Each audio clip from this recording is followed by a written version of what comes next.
Hello সবাইকে। তো আবার একটা নতুন ভিডিও তোমাদের সাথে নিয়ে এসেছি।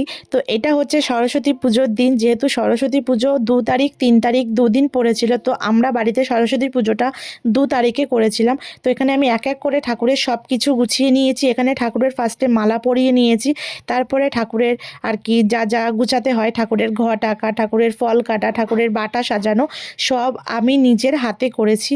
তো এখানে মাও কিছুটা আমাকে সাহায্য করে দিয়েছে। বোন ওদিকে ঠাকুর ঘরের পুজো পুজো দিচ্ছিল, যেহেতু তাড়াতাড়ি হয়ে যাবে সেই কারণে। জানো তো ঠাকুরমশাইয়ের আসার কথা ছিল 12:30, সেখানে ঠাকুরমশাই এসছে হচ্ছে 1:30টার সময়। কতটা লেট করেছে ভাবো।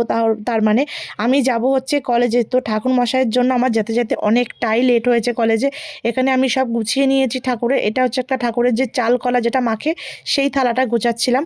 আর এখানে দেখো আমার সব গোছানো হয়ে গেছে। আমি সব পেপার দিয়ে ঢেকে রেখে দিয়েছি, কারণ যেহেতু ঠাকুরের ফল কাটা ছিল সেই কারণে।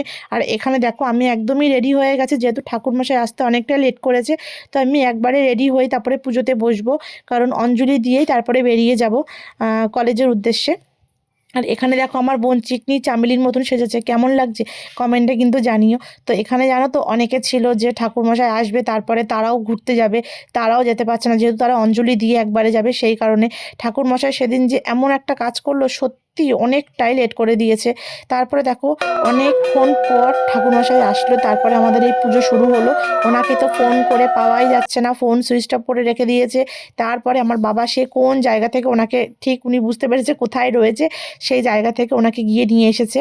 তারপরে আমাদের পুজোটা শুরু হচ্ছে, তখন বাজে হচ্ছে 1:30টারও বেশি, মানে যেহেতু বললাম 1:30টার সময় এসছে, তারও বেশি হয়ে গেছে যেহেতু আমাদের এখানে পুজো শুরু হতে হতে।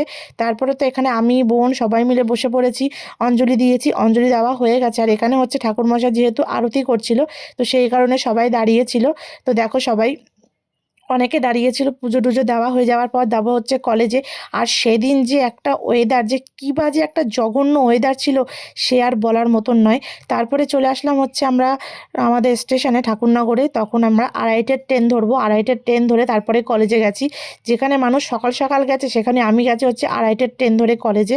তারপরে এখানে আমাদের একটা বন্ধু, তারপরে একটা ভাই, তারপরে সবাই মিলে চলে আসলাম হচ্ছে আমাদের গোবরডাঙ্গা। ট্রেনও ঢুকে গেছে। আর ট্রেনে তো মানে মারাত্মক পরিমাণে ট্রেনের মধ্যে ভিড় ছিল সেদিন।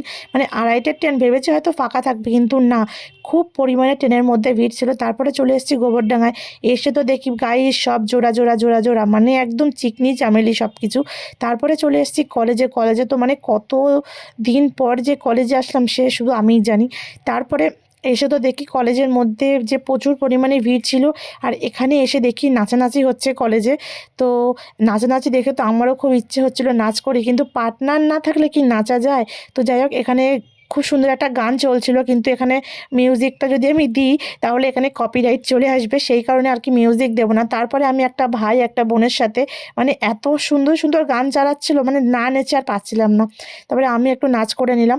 তারপরে নাচ করার পর আমরা চলে আসলাম হচ্ছে মাঠে। মাঠে তো এসে দেখি সব জোড়ায় জোড়ায় বসে রয়েছে। তারপরে ওখানে ঠাকুরের প্রসাদ দিচ্ছিল, ফ্রাইড রাইস আর আলুর দম। এত পরিমাণে লাইন ছিল, কিন্তু যেহেতু ঠাকুরের প্রসাদ, তো লাইন দিয়ে আমরা প্রসাদ খেয়েছি। প্রসাদ খেয়ে তারপরে আমরা চলে এসেছি বাড়ি। তো চলো আজকের মতন ভিডিওটা এই পর্যন্ত। অবশ্যই কেমন হয়েছে অবশ্যই কিন্তু কমেন্টে জানিও। তো সবাইকে টাটা।